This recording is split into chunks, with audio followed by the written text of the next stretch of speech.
சர்மிளா, சாத்தான்குளம் தந்தை மகன் கொலை வழக்கில் இன்று சற்று நேரத்தில் தீர்ப்பு அளிக்கப்படும் என எதிர்பார்த்த நிலையில் மாலை 4 மணிக்கு தீர்ப்பு அளிக்கப்படும் என அறிவிக்கப்பட்டிருக்கிறது.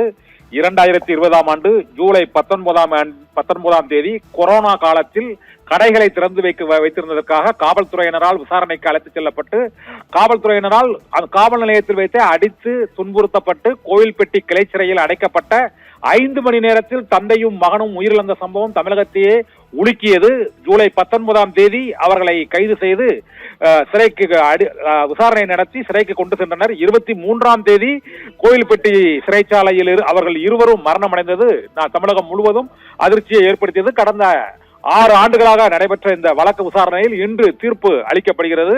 இந்த வழக்கில் சாத்தான்குளம் காவல் நிலைய இன்ஸ்பெக்டர் ஸ்ரீதர் மற்றும் எஸ்ஐ பாலகிருஷ்ணன், ரகு கணேஷ் மற்றும் சாமித்துறை, முத்துராஜ், செல்லத்துறை உள்ளிட்ட 9 பேர் மீது வழக்கு தொடரப்பட்டு கடந்த 6 ஆண்டுகளாக அவர்களுக்கு ஜாமீன் வழங்கப்படவில்லை. 4 நீதிபதிகள் இந்த வழக்கை விசாரித்த சூழ்நிலையில் 5வதாக ஒரு நீதிபதி முத்துக்குமரன் என்ற வழக்கை விசாரித்து இன்று தீர்ப்பு அளிப்பார் என அறிவிக்கப்பட்டிருந்தது. 105 சாட்சிகள், 2427 பக்கம் குற்றப்பத்திரிகை தாக்கல் என இந்த வழக்கு விசாரணை சிபிஐ விசாரணை நடத்தி நீதிமன்றத்தில் தாக்கல் செய்யப்பட்டிருக்கிறது. மதுரை மாவட்ட முதன்மை அமர்வு நீதிமன்றம் இன்னும் சற்று நேரத்தில் இந்த 9 போலீசாருக்கு என்ன தண்டனை வழங்கப் போகிறார்கள் என்ற எதிர்பார்ப்பு எழுந்த சூழ்நிலையில் மாலை 4 மணிக்கு தீர்ப்பு வழங்கப்படும் என அறிவிக்கப்பட்டிருக்கிறது.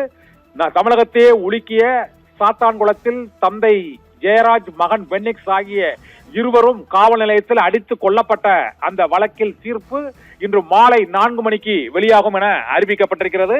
2020ஆம் ஆண்டு கொரோனா காலத்தில் செல்போன் கடையை திறந்து வைத்திருந்ததற்காக அவர்களை விசாரணைக்கு அழைத்து சென்று லட்சிக்கம்பால் அவர்கள் தலையிலும் உடலிலும் அடித்து அவர்கள் உடலின் இரத்தக்கரைகள் காவல் நிலையத்தின் சுவரங்கும் பதிந்திருந்த அந்த காட்சிகள், மேலும் காவல் நிலையத்தில் உள்ள பெண் காவலர் ரேவதி, பியூலா மற்றும் எஸ்ஐ ரவிச்சந்திரன் ஆகியோர் நேரில் கண்ட அந்த காட்சிகளை சாட்சியங்களாக பதிவு செய்த சூழ்நிலையில் இன்ஸ்பெக்டர் ஸ்ரீதர் மற்றும் எஸ்ஐ பாலகிருஷ்ணன், ரகு கணேஷ் மற்றும் காவலர்கள் சாமித்துறை, முத்துராஜ், செல்லத்துறை ஆகியோர் மீது வழக்கு பதிவு செய்யப்பட்டது.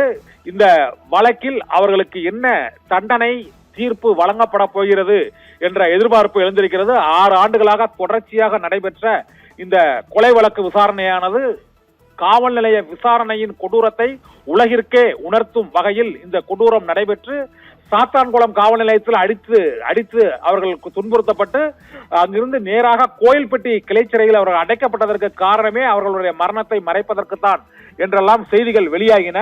இந்த சூழ்நிலையில் சாத்தான்குளம் காவல் நிலையத்தில் நடந்தது என்ன என்பது குறித்து அந்த சம்பவத்தை நேரில் பார்த்த பெண் காவலர்கள் மற்றும் சாத்தான்குளம் மருத்துவமனை மருத்துவர்கள் உள்ளிட்டோரும் சாட்சியங்கள் அளித்திருக்கிறார்கள். இந்த சாட்சியங்கள் மற்றும் 6 ஆண்டுகளாக சிபிஐ சிபிசிஐ நடத்திய விசாரணையில் கைப்பற்றப்பட்ட ஆவணங்கள் மற்றும் காவல்துறையினரில் இன்ஸ்பெக்டர், எஸ்ஐ மற்றும் காவலர்களுக்கு எதிரான சாட்சியங்களில் உள்ள உண்மைத்தன்மை ஆகிய அனைத்தும் ஆய்ந்து விசாரித்து விசாரணை நிறைவடைந்து இன்று தீர்ப்பு அளிக்கப்படுகிறது. மாலை 4 மணிக்கு மதுரை மாவட்ட அமர்வு நீதிமன்றம் சாத்தான்குளம் தந்தை மகன் கொலை வழக்கில் தீர்ப்பு வழங்கப்படுவதை ஒட்டி சாத்தான்குளத்தைச் சேர்ந்த ஏராளமானோர் மதுரை நீதிமன்றத்தில் குவிந்திருக்கிறார்கள். இதே போல காவல்துறையினரும் அங்கு பெருமளவு குவிக்கப்பட்டிருக்கிறார்கள். என்ன தீர்ப்பு காவல்துறையினருக்கு வழங்கப்பட போகிறது, என்ன தண்டனை வழங்கப் போகிறார்கள் என்ற எதிர்பார்ப்பு தமிழகம் முழுவதும் எழுந்திருக்கிறது. காவல்துறையினரால் அடித்து கொல்லப்பட்ட ஜெயராஜ், பென்னிக்ஸுக்கு நீதி கிடைக்க வேண்டும், மறுக்கப்பட்ட நீதி, தாமதிக்கப்பட்ட நீதி, மறுக்கப்பட்ட நீதி என்ற குற்றச்சாட்டுக்கு ஆளாகாமல் இந்த வழக்கு விசாரணை விரைவில் நடத்தப்பட்டு விசாரணை நிறைவடைந்திருக்கிறது. இன்று மாலை 4 மணிக்கு சாத்தான்குளம் தந்தை மகன் கொலை வழக்கில் தீர்ப்பு வழங்கப்படும் என எதிர்பார்க்கப்படுகிறது.